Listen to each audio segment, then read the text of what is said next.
Welcome to USA Global TV and Radio, where our mission is to provide education, entertainment, hope, and inspiration. USA Global TV and Radio connects you with experts and audiences all around the world every single day to help you succeed in business and to live a richer life. Visit us at usaglobaltv.com to learn about career and life-changing training and mentoring programs like the Listening Mentor. Subscribe to our newsletter to stay informed about our special programs and offers.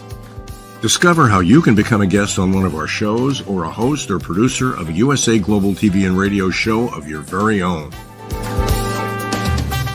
That's USA Global TV and Radio, where the doctor is always in.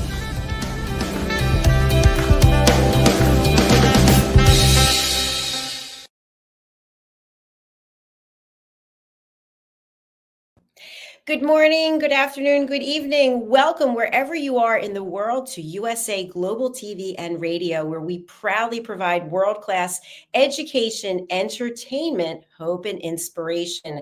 Our show today is Authentic Achievements, and this is an incredible show because it reflects a platform that was created by the star of our show, KIM-ADELE Randall. The name of the platform is Authentic Achievements. Let's just take a quick look here at Kim's website. She's got a couple of websites, but here we see Authentic Achievements, your trusted partner in fractional C-suite, board advertising, and executive coaching. So without further ado, let's welcome the star of our show and hear what she's up to, because today we are discussing accomplishments. We're celebrating joy to the world in 2024. Welcome, Kim-ADELE. Hello, hello. Hello, hello. Hi, Dr. Jacalyn. It's so lovely to see you.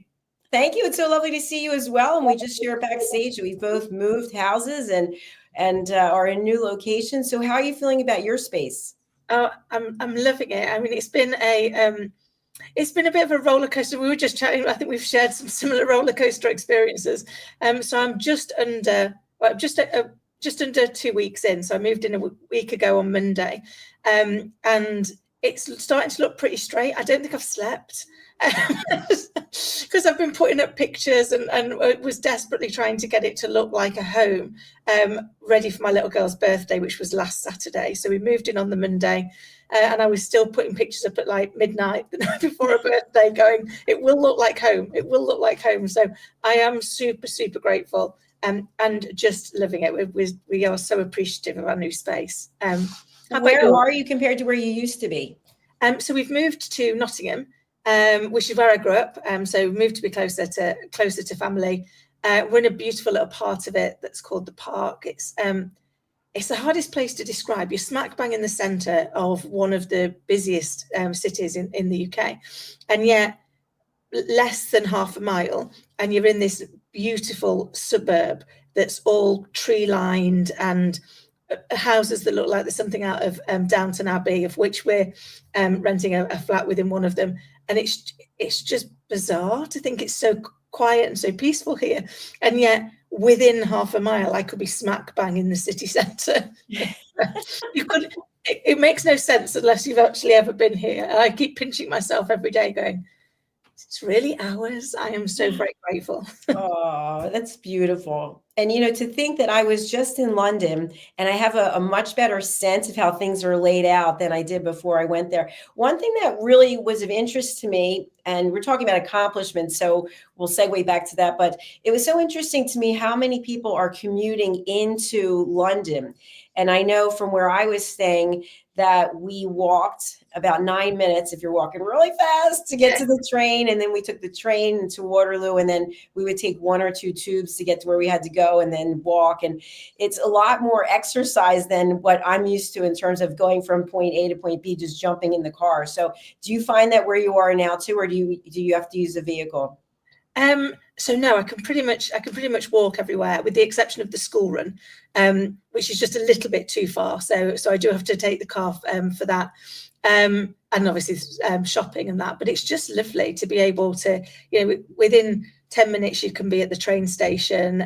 There's great connections here although we don't have an underground, we have an overground. So we've got a kind of like metro piece, so you can get pretty much anywhere.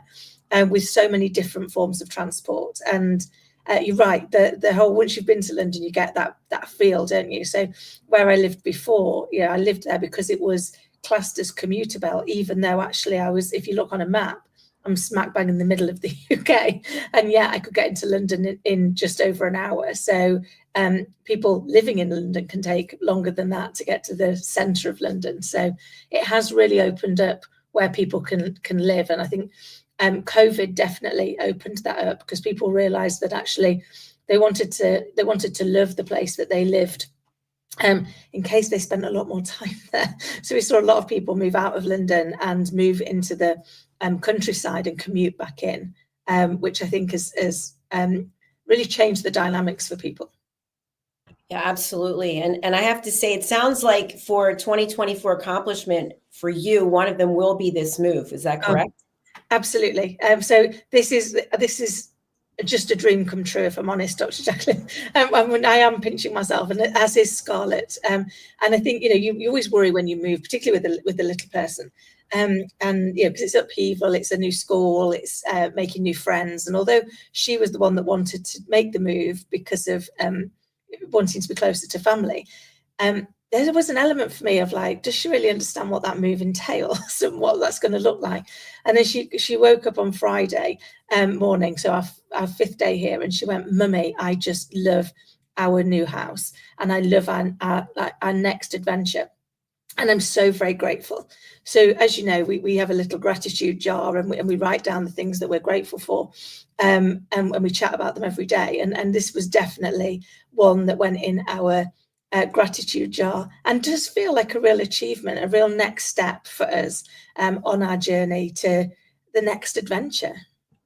That's so beautiful that you did that together, and that you were a team in that, because I just know myself moving. This was my 24th move. This was I don't want to use the word worst because I don't want to judge it, but it was a major move with movers coming from 2 different states. And then the freight elevator was out, and the movers had to actually carry up very heavy, big furniture up to 11 floors. It was a huge undertaking. But I know for me, I just feel so happy to be in this space. And even though there's no heat for 2 weeks, I'm still grateful, because I feel like it's reflective, this space, it's reflective of me. And it sounds like you feel that way as well. So in the coaching that you do and working with, whether it's individuals, or I know you work with a lot of organizations, how important is it to feel comfortable in your space, in your skin, in your organization, in your office, in your team? I think it's so important, because when we feel uncomfortable, we're wasting precious brain power and focus on convincing ourselves it's okay, really. No, it's okay, really. It might not be perfect, might not be what we want, but it'll be okay, really. And yet that nags underneath us and gives us that doubt. And I think for me, a large part of the comfortableness comes from having that clarity. And that really opened up to me when I first walked in and saw this place. It was like, it was just so light, so airy, and I got that impression of clarity. It'd be very difficult to be confused in a space that is so light, and it really struck me that actually this was part of the plan. And I think very often, particularly with the people that I work with and that I coach in the organizations, they think they're really clear on what it is that they're wanting to do, what it is that they're trying to achieve. And yet actually what I find is the number one problem is that clarity does not permeate the entire organization.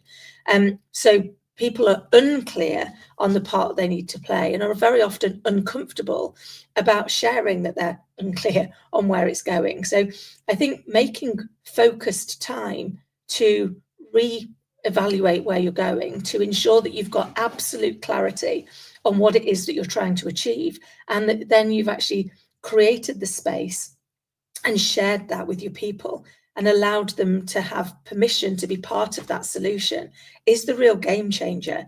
And yet it's something that very often we are too convinced we've already done. It's like, oh, we did the vision. Yeah, we did that. It's like, okay, but does anybody know it? Not can they recite the words, but do they understand exactly what it is we're trying to achieve and the part that they can play in it? Because if we don't regularly review and reinforce where it is we're going to go, then it's basically like putting your sat nav on and only giving it half of the information and expecting it to get you there in the fastest route. Excellent points. Absolutely. And, something that comes to light for me is, as part of this whole move process, where I am now, I'm not going to say where I am, but I feel that there's some major issues in the organization. And yet the people I deal with on an everyday basis, there are the brand ambassadors, and they still have to show up every day knowing that their organization is not delivering at the level that they should be delivering for what they committed to. And you have to give people like that a lot of credit, because you can get so worn down and beaten up knowing that every time you go see a client or a customer, they're going to be saying, well, this is wrong and that's wrong. And meanwhile, they're doing what they can. But at the top level, you might have a vision, you might have a website, you may portray that this is what you're delivering, but in reality, you're not. And your people know it. And that's so hard because, our people, our frontline, are the face of our organization. And so, if anyone's upset or frustrated or annoyed, it's them that they're going to take it out on, even though, as you say, they're doing everything that they possibly can, everything that's in their power to be able to achieve what it is that the customer's looking to achieve. And that can become very demoralizing very quickly if the organization isn't delivering on its promise, and leaves them in that sticky situation where they're kind of the go-between, but they haven't got any empowerment to be able to fix. And very often it comes down to miscommunication. With a lot of the organizations that I work in, what's been quite interesting is how quickly you can see a turnaround. And I've had all the owners that I work with are like, we're amazed at how fast you make a difference. And so the number one thing I do, the very first thing that I do, is make sure that everybody in the organization understands exactly what we're trying to do and why we're trying to do it, and has the opportunity to share when we get in our own way. Because we do, we get in our own way, not meaning to, but it just happens. I used to say that I made my previous career on asking the dim girl questions, or the dumb girl questions, maybe, so it translates better for our audience. In that, I used to go and ask people on my first day, can you tell me what the silliest thing is that we make you do? What do we make you do every day that you go, what on earth are we doing this for? Because I promise we probably don't know that you're doing it. So if we understood that, we could take away some of those things, which are the cornerstone of the frustration that's in the organization. And then they can start to share with you the things that they think could be done differently, that are actually going to improve, that are going to allow us to really excel and achieve our goals. But if we've not given them permission to be part of the solution, and we're not sharing that open environment to ask, where are we getting it wrong? Where are we getting in our own way? Where are there opportunities for us to do something differently? Then they'll just keep doing the daft things we ask them to do. And we won't get that feedback. We won't understand that they actually are adding no value. It's so on point. And I think also, to dovetail that, many times people will feel intimidated or afraid that they're going to lose their job if they speak up, or maybe lose that potential to get a promotion. And what I'm hearing from several friends I have who are in corporate, now that the year is winding down, they're not really looking at any accomplishments. They're looking at how much they hate their job. They hate it. They can't wait to get out. They don't. And so I've said, well, what can you celebrate about what you have accomplished this year? Well, what I'm celebrating is thinking about getting out of here. So how can we turn that around? Because we need those accomplishments. We need those wins. If you feel that you are in a dead end job, or your organization isn't doing as well as expected, maybe you're publicly traded and your stock numbers are low, what is it that you can do to just celebrate some small things? Great question, because it can be really hard. I spend a lot of time in corporate life. And when you don't love your job, it can be really, really hard. But if we don't celebrate anything, then actually it goes from being a bad day to a bad life. And that then becomes our reality. It then becomes something that we dread, and it's all awful. So I try and every day go, what are the 3 things that I'm grateful for today? Some of the times, I'll be honest, Dr. Jacalyn, sometimes on some days, one of the things I'm grateful for is that I adulted appropriately for 12 hours. And that might not seem like a massive achievement to anybody else. But on those days where I'm balancing far too many things, or something's gone hideously wrong in my life and work's not going so well, the fact that I made it through the day, the fact that I actually got up and kept going is something that I will acknowledge for myself, and I'll recognize. Or was there anybody I helped today? Because sometimes we look at the organization and we see the things that we're not getting. We see the things that we wish were different for us and for our experience, but we don't look at what difference are we making. So did we help somebody else out who might have been having an equally bad day, but we gave them some time. We sat and listened to them. We gave them a different perspective. We helped them to achieve something. Because actually, the thing we can be really grateful for and the thing we can celebrate in that moment is irrelevant of what was happening in our world. We had a positive impact on somebody else's, and that's to be celebrated, because we stopped them having a horrendous day, and maybe made it, even if it wasn't a great day, we made it more bearable as a result of the impact that we had. And so what I try and do is look at what are the things that I can celebrate and appreciate where I made a difference to somebody, even if it was a small difference, but I made a difference, because then today was worthwhile. Then today added value. So I think it's being intentional and mindful of it, of saying, look, I understand all the things that aren't working, that aren't going well, that don't make this the place that I long to be. But can I celebrate some small things that said, today I made a difference?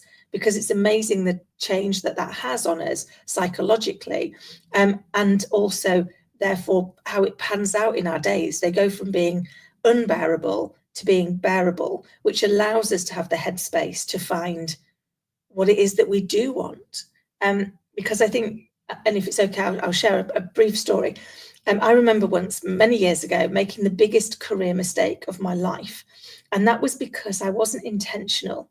I so disliked the job that I had. I was so unhappy and wasn't doing anything intentional to focus on the things I was grateful for, that when I started looking for a new job, I wasn't running towards what I wanted. I was running away from what I had. And so I got this job and I was super proud of myself, and I relocated 100 miles away to where I knew nobody for this job that was going to be amazing. And I hated it with a vengeance. It was even worse than the one that I left. And I was now stuck where I knew nobody. And I was there for 3 months, 2 of which were my notice, because I hated it so much. I left and found a different job back at a previous employer.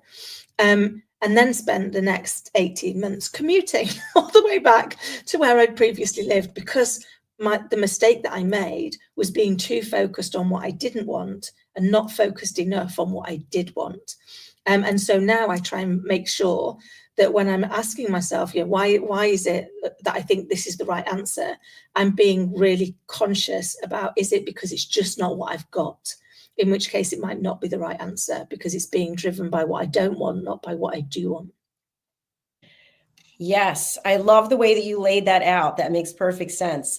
And I'm thinking also, if we just look at a basic example, someone goes to work and they can't stand it, right? So they come in, they're already tight, tense. Everyone they interact with, it's like, oh, I hate being here. And so now they're taking that negativity, they're spilling it over into someone else's life.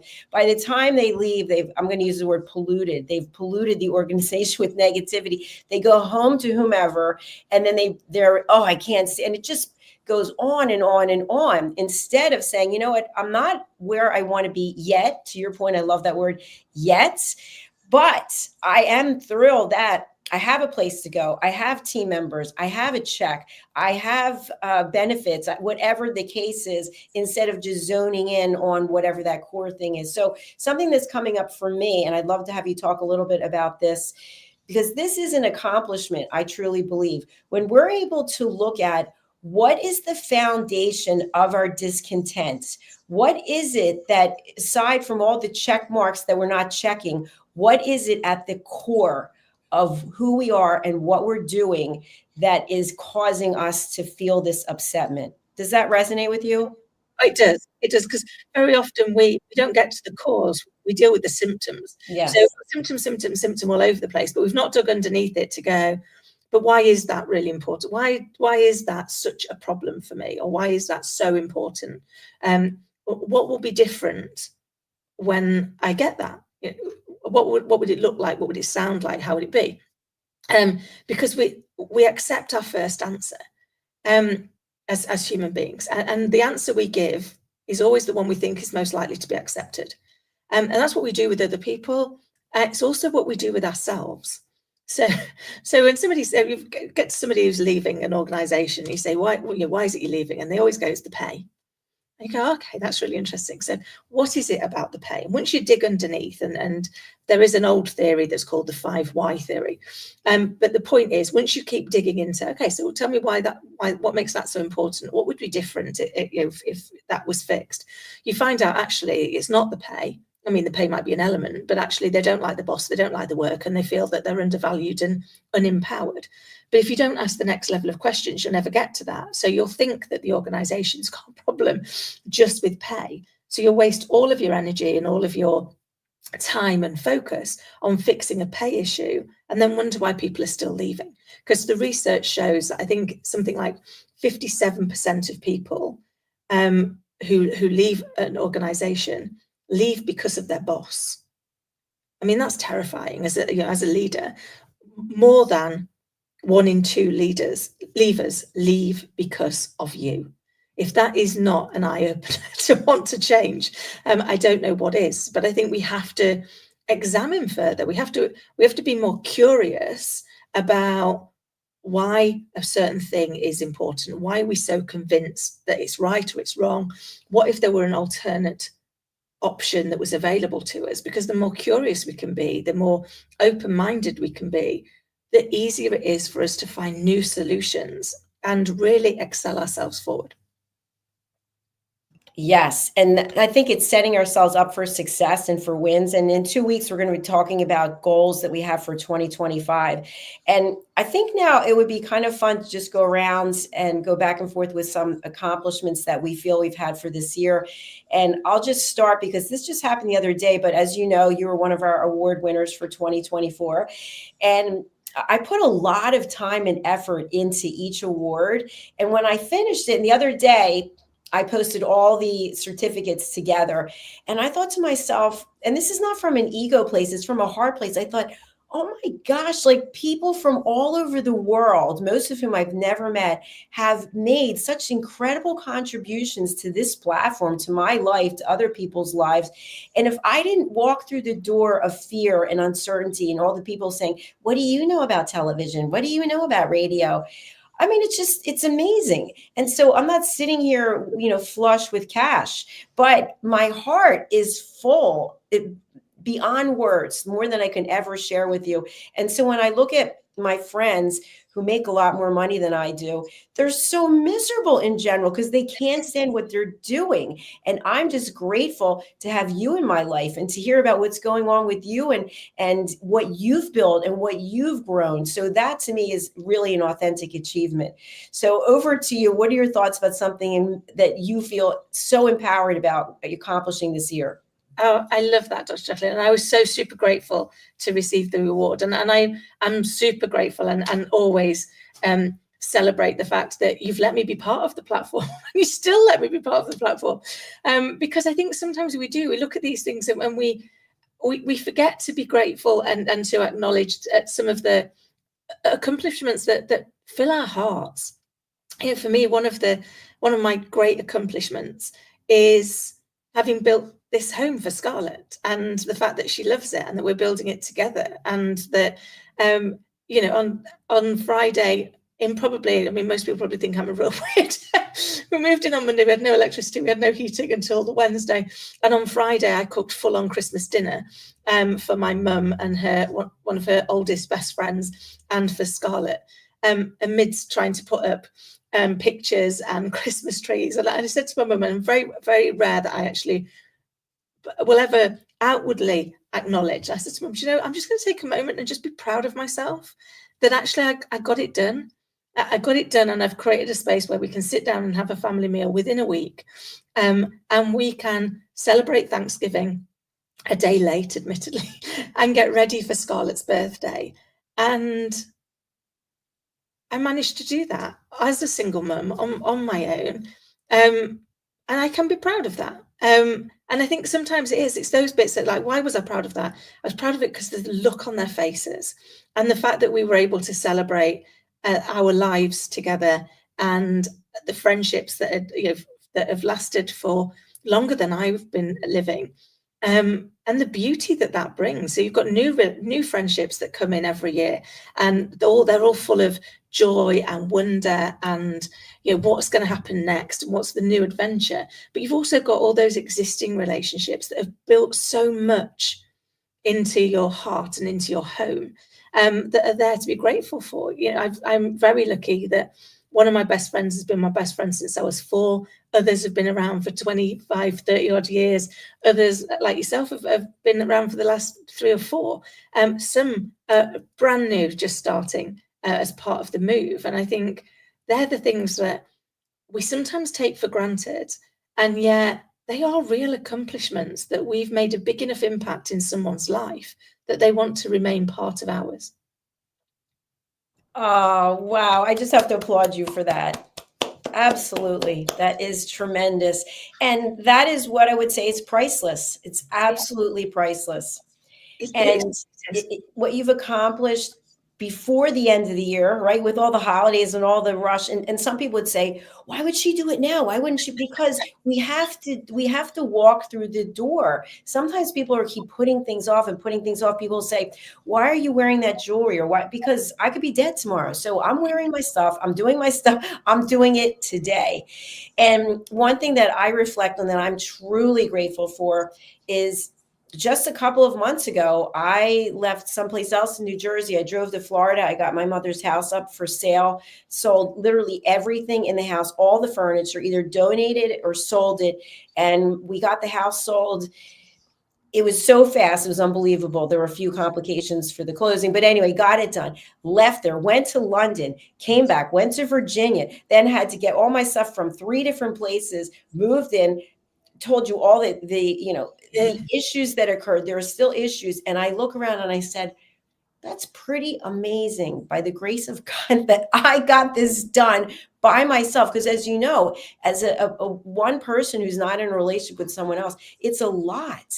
It's a lot, but we just keep going because you're an example to your daughter. She's looking to you.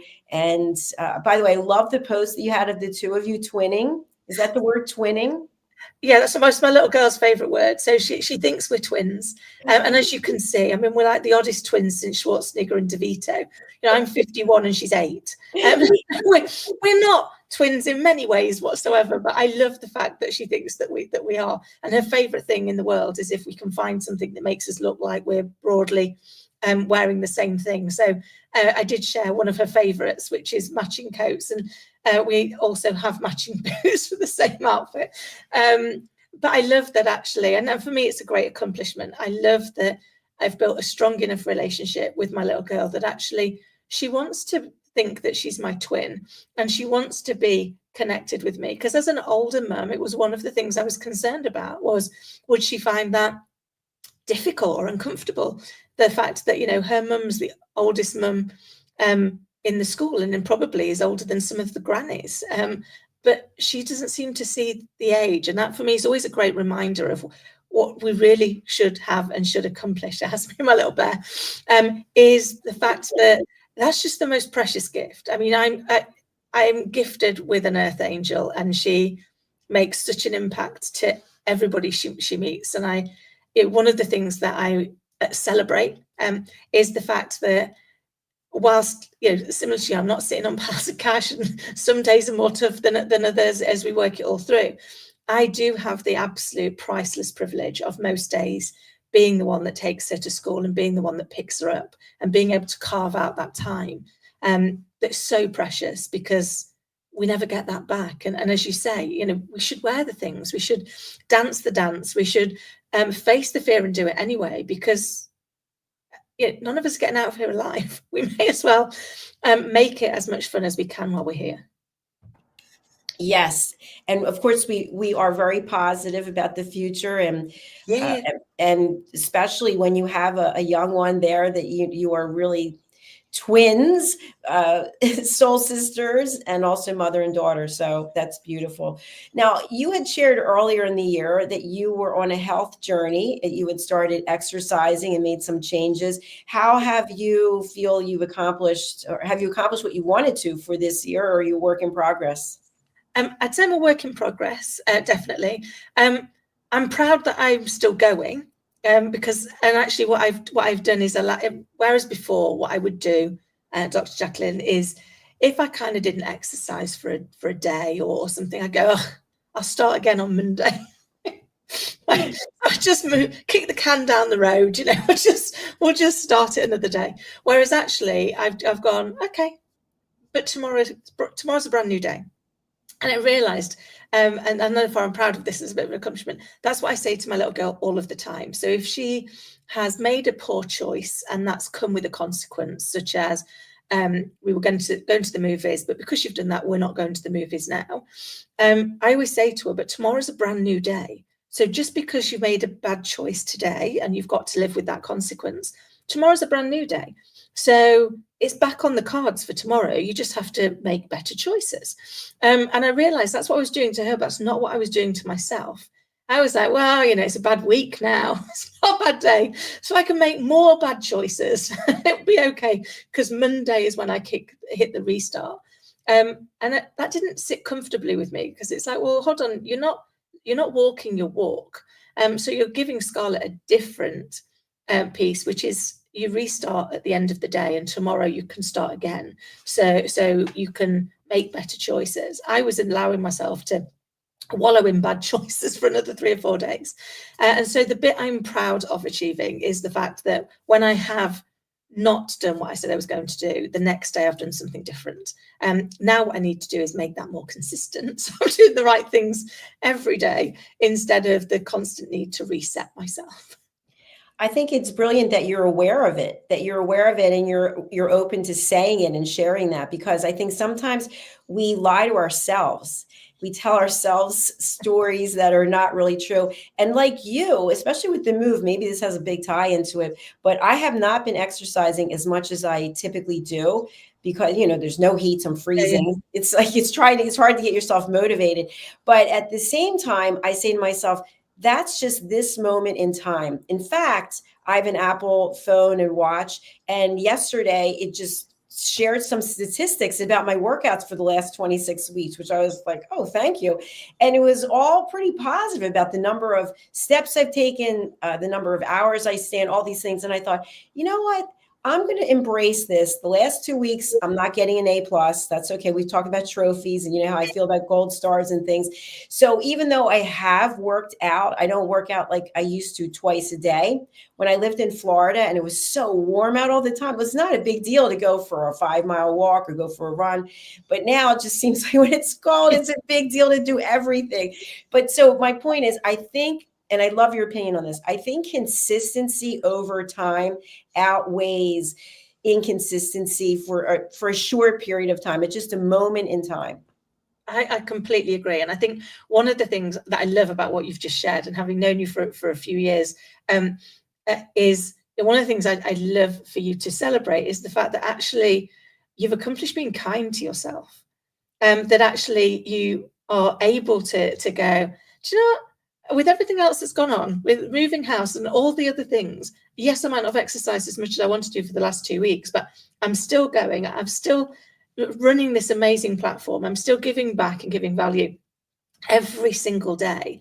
And I'm allowing myself to take some self-care and say, as long as it's not forever, it's absolutely okay for me not to exercise right now, because I've got enough on, and I will bring it back in once I've got these parts fixed. And it takes us such a long time to get to a place where we can acknowledge ourselves and accomplishments where we put ourselves first, because that isn't something that it comes naturally to you or I, as you told Jacalyn. So, I would love to celebrate that. I think this year, both of us have found an opportunity to include some self-care and some self-appreciation into the things that we're looking to acknowledge. Yes, definitely. I think that is a big accomplishment. I think something that I'm still working on, and I'd love to have your thoughts on this, is tuning out what people say, and at the same time looking for any possible nuggets of gold that might be there. And I'll give you an example. My hair is really long, and people are just coming up to me out of nowhere going, yeah, your hair is too long. yeah, for your age, your hair is too. I'm like, oh. And the other day, someone came up to me and said, have you ever walked behind someone and they have really long hair and then they turn around and you go, oh my God, that's you. And I said, oh, thank you so much for that.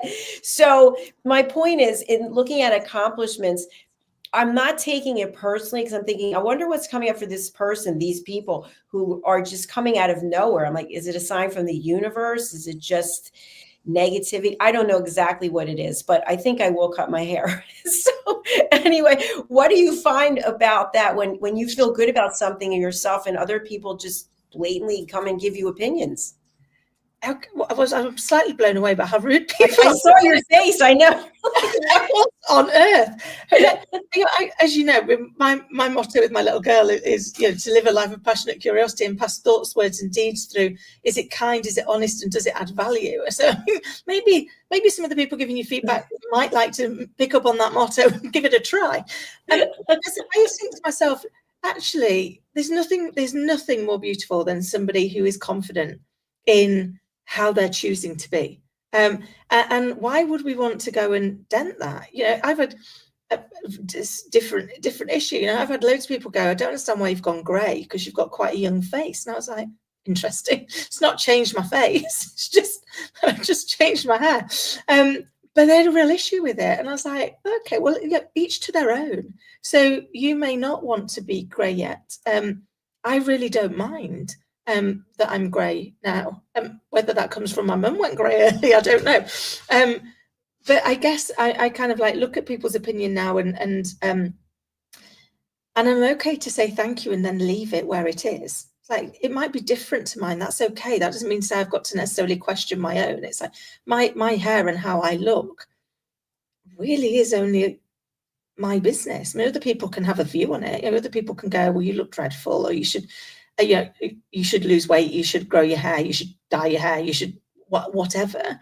But that's their opinion. I don't need to make it change mine. As long as what I'm doing isn't being unkind to anybody or isn't impacting them, then I think I get to choose. And if I feel happy as I am, that should be okay. And you look beautiful. And who says that you can't have long hair? Who decides that at what age that we can or cannot have long hair, short hair, no hair? It shouldn't make any difference, because it's not about who you are. Who you are is in here. This is just about how we show up. And that really is our identity for a reason. It's ours. It's very true. This is just a container. This is a container and it's in here. And so what I try to keep in mind is maybe the person isn't ill-intentioned. Maybe it's not jealousy. Maybe, I don't know what it is. But when I was in London, as a segue, one of the things that really stood out for me was how everybody looked different and people were speaking different languages. And it was so cool. And it was so beautiful. And I absolutely loved how culturally diverse it is in London. And so you're not looking at someone going, oh, why does she look like this? Why? It's just like everybody looks different and it's beautiful. Yeah. Whereas I feel here in different pockets of the States, there's still a lot of judgment and there's still a lot of prejudice in ways because people look different, they sound different. But once you leave this country and you start traveling, you realize it's a beautiful thing. It is, and we should celebrate those differences, because underneath we're all the same. Underneath we're made up of the same things. We need air to breathe, and actually, what we look like shouldn't be so important as to how we are, how we act, what impact that we have, and the beautiful souls that are within us, that are seeking. And I think we do sometimes want to feel a necessity to conform. And I think sometimes when people are giving us that feedback, it's because actually they wish they had the courage to be however they wanted to be. And yet they've not faced that fear yet of non-conformity. I remember my mum saying when we were younger that she couldn't wait till she was old so that she could grow old disgracefully and wear whatever she wanted. And I was like, why wait till you're old? Who says you can't do that now? What harm would it be if you suddenly decided, Mum, to turn up wearing head to toe purple and having dyed your hair green? Who would you be harming? And yet we've layered some societal need on what we look like And whether or not, and therefore we hold ourselves back from that. I'm not pretty enough, I'm not intelligent enough, I'm not thin enough, I'm not worthy as a result of the fact I don't meet these. And yet the beauty within each of us comes from the soul within, the choices we make on how we impact ourselves and others, and whether or not we set out to leave people feeling better as a result of interacting with us. What you just said is in perfect alignment with the power of etiquette and manners. Absolutely. And I think that's so important. I'd like people to take that away when you think about accomplishments, being kind, being true. When I've had a number of people coming out here, service people, and I heard from two of them yesterday, it's been an absolute pleasure to come here. And even though I had to give you bad news that it's not going to be working, you don't understand what it's like when we go into different units and buildings and the way people talk to us. And you have been a complete lady. And there's something to be said about that. People remember how you made them feel. Absolutely. I couldn't agree more. And I think that for me is my measure, is did I leave people feeling better as a result of the interaction? Even if I've had to have a difficult conversation, even if I've had to tell them some news that they might not want, how I deliver it says everything about me. And so, the one quote that I really try and live my life on is, I can't change how somebody chooses to behave towards me. None of my business, entirely up to them. But I do get to choose my response, and my response says everything about me. And since I've started living by that and being much more intentional, I've realized that actually, if somebody tells me something that I don't like, nobody likes to hear that you don't look good, or that you might have put weight on, or whatever it is, because it knocks your confidence. But once I realize actually that's their opinion, and they might not know the whole story of everything else that's going on that you're trying to tackle. And therefore I look at it and go, do you know what, for 51, yeah, I think I'm quite happy with how I am. It might not be the prettiest, I might not be the slimmest, I might not be the best at anything, but I'm the best at being me. And every day, my goal in life is to be a better version of me today than I was yesterday, because that's all I can really control. And that's what you're doing every single day. I love it. Absolutely. And I love the green and the red, by the way, very festive. Let's just take a look here at your award. Congratulations. Super happy for you, the Empowerment in Broadcasting Award. And part of the reason why I felt this was really great for you, recognizing outstanding leadership in empowering and inspiring audiences through broadcasting, is because you, not only are you doing the work that you're doing as a coach and a mentor, you're an entrepreneur, but you built your own platform, and you were gracious enough to come here and bring authentic achievements. And so you're empowering other people. And what I love about us working together is there's no limitation. It's not like, listen, KIM-ADELE, don't do this with your platform because we're doing this over here. It's like, no, do everything that you want to do. People who come here, have them go over there. It's such a beautiful collaboration. So for anyone who's out there and they're thinking, these two women are talking about media and broadcasting and accomplishments. How can somebody start with a podcast, for example, or getting themselves out on social media? Because sometimes that's important too. And we don't have that confidence in us to get the message out. We think, who's going to listen to us? It's so true. We hold ourselves back so much, and I'm super grateful for being part of the platform, for having you in my life, and for the collaboration we've got. And I think that the one piece of advice I'd share with anybody is when the opportunity comes, just take it and work out how to do it afterwards.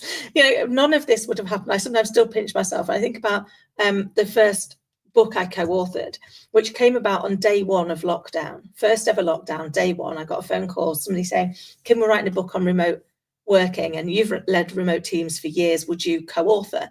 And I was like, no, I can't write a book. Can't even write a shopping list. Definitely not for me. And then they came back with, well, you're locked in with a 2.5-year-old. What else are you going to do? And I was like, oh, it's a fair point. It's a fair point. What else am I going to do? I'm going to have a lot of hours and not a lot of company, because obviously at that age she's still sleeping lots, etc.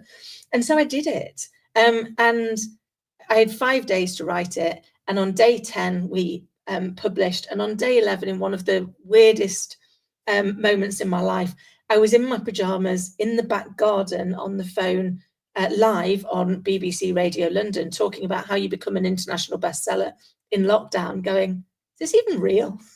So if life's taught me anything, it's that when the opportunity comes, it comes because it's meant for you. So face the fear and take it.